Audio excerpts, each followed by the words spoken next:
It has been a very soggy day across the region, but we're starting to see some drier conditions. That rain is starting to make its way out of the area. Some of the clouds trying to break up as well. So looking a lot nicer on that camera in Poplar Bluff. As far as the rain goes, we've been tracking the widespread rain across the entire viewing area throughout the day today, but that steady rainfall continues to work its way to the east and is really starting to make its way out of our viewing area. Not expecting any more rain behind this wave. We were actually expecting some clearing, so the clouds will start to clear out. It'll turn out to be a pretty nice evening and overnight, but thanks to the rain, thanks to the clouds, it has been a bit cooler today.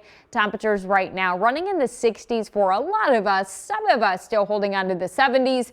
We've got Poplar Bluff at 72. We've got Cape Girardeau at 70 degrees. Marion 68 and Mount Vernon coming in at 69. So threat tracker, really not a whole lot as far as active weather goes. That rain is moving out.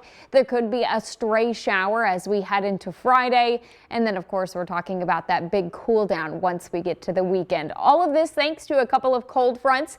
This is a wide look of the radar. We do have the rain moving east of our area. Our second front is going to begin to push in, and check out some of the cold air behind this front. We have freeze watches and warnings in place across parts of the northwestern portions of the country. We're not going to get quite that cold, but we are going to see a pretty decent cool down coming our way.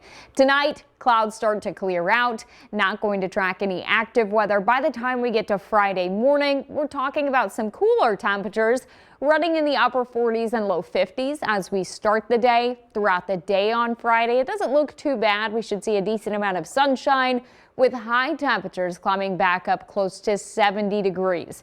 A few clouds start to work their way in by Friday evening. This is where we could see a stray shower, but I think that chance is honestly very small. Most of us going to continue to stay dry, and then we really start to see some of that cooler air settling in. So if you're getting out for some Friday night football, you may want to not just take into account the temperatures, but also the winds. We're talking about winds picking up out of the north and west, roughly between 10 and 15 miles per hour, but the wind gusts could be a bit closer to 20. So a breezy and chilly evening in store for us. You can track all of this with that Storm Track 3 app right there on your phone. By the time we get to the weekend, we really start to see that cooler air settling in. High temperatures on Saturday, very cool, running close to 61 degrees. Not a whole lot warmer, but a bit warmer by Sunday, climbing back up to 67 by Monday, 69. The good news is if you're not a fan of the 60s, we do at least warm back up close to average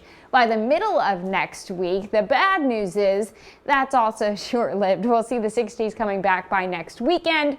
If you do have some of your mums sitting out on your porch, keep an eye on Sunday morning. You may want to cover those or bring them indoors. Ooh, probably not a bad idea. That's pretty chilly, isn't it? All right, thanks, Jacie.